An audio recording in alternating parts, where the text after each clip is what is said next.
Di ana po mga maring.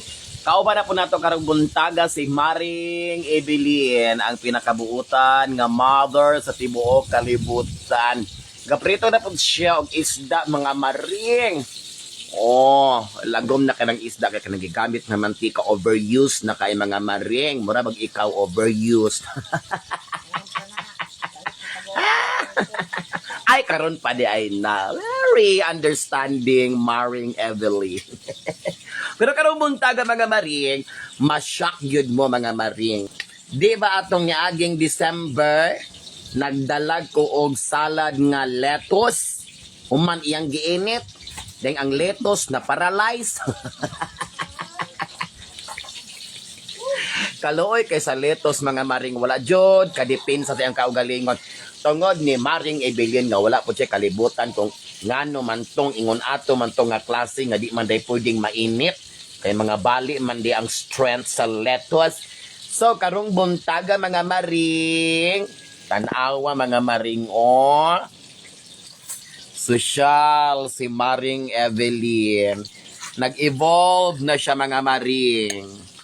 Gikan sa lettuce nga na-paralyze kay nakapalit ko og lettuce kagapong adlaw tagtulo ka buok 100 raman iyang gisalad mga maring. Nya tanawa mga maring, guwapa kaysa nga tanan ang lettuce ni Maring Evelyn nga adunay daghan kayong sahog. Napa siya paapol-apol mga maring. Pagkasosyalan na god lamang. Oy, pila kay ang nagasto aning lakawan ni. Di ba kaduha ka kananan ani ang nagasto niya mga maring? Saon na lamang. Mao na mga maring, naka-learn na gyud siya nga ang lettuce ingon ana ra di ay dili initon kay ma-paralyze. O di ba?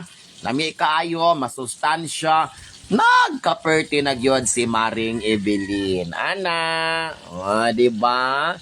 Bugnaw kina mga maring kay gikan pa na sa refrigerator. O alami kaysa nga tanan. So, at least, nahibalo na siya nga ang lettuce, basta himuog salad, dili pwedeng initon, kay mawala ang kusog sa mga lettuce, kay maparalyze.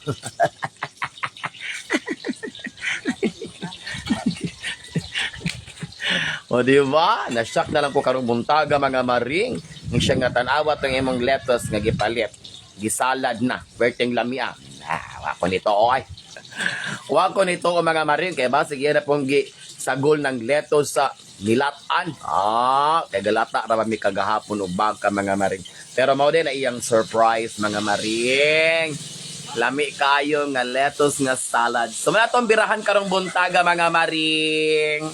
Salamat sa atong Maring Evelyn nga palangga kahit magasige og hunahuna kung unsa iyang lutuon, kung unsa iyang andamon para always special ang ato ang kabuntagon miskad kining iyang gwapa kaayo nga anak perti pagkabuluyagon.